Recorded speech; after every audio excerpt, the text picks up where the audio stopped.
Today I got a small box which is part of an ongoing project, something for my 110 project, shooting on very small format film. But let's have a look at what's in it.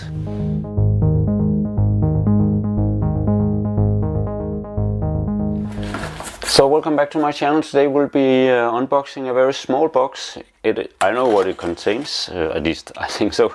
One camera for my project with 110 film, the smallest format that I have ever shot. There's only one format that is smaller, and that's the Minox format. And the 110 films came in cassettes, just like a 126 film. And in this box I actually have both 110 film in a cassette that I can reuse to respool film into. I'm still waiting for another package for a cutter that can cut 120 film into this format and into Minox film as well. So I'll be trying that as well. And then there's a camera. In the original box, a Kodak Pocket B1 camera.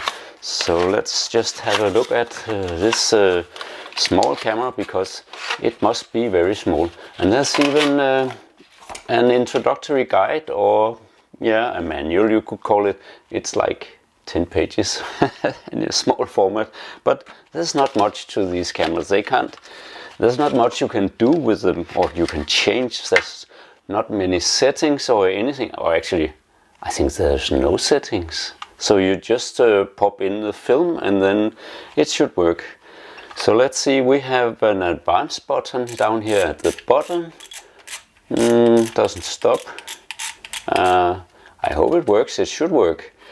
But let's open the film gate here on the back. You can actually see in and see the back. When you have this film loaded in here, you will be able to see the back of the film and see which film is in it, how sensitive it is and so on, and what frame you're at.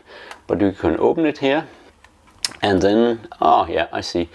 There's a small, I don't know if you can see it, there's a very small lever down here. And when that is pulled by the film, and when that is pulled to its position here, it should, yeah, it actually fires. So as the seller said, it's fully working, and it's in full in the original package and everything. And I got a film, a very old expired film, expired in 1987, but that's no problem for me. I have shot film that are 60 years out of date, but still got decent results.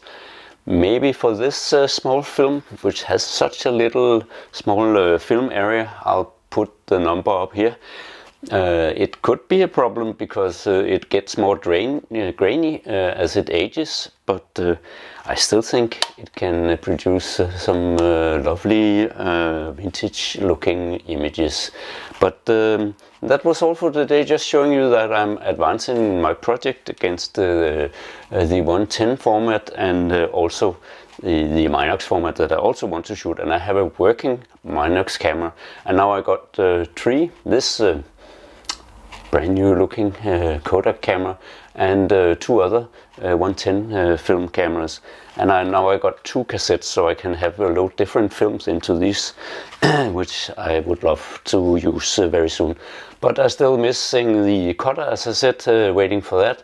And I'm also waiting for an adapter for my flatbed scanner, so I can actually scan in the best way, scan these films and get the best possible results from these films. Because, as I said, it's a very small format and old film, grainy film. But when I respool, I can spool new film into these, so I'll probably get somewhat better results then. But that's all for today. I hope you would like to subscribe to my channel, and also please hit the like button on this video. But that was all for today. Thank you very much. Bye.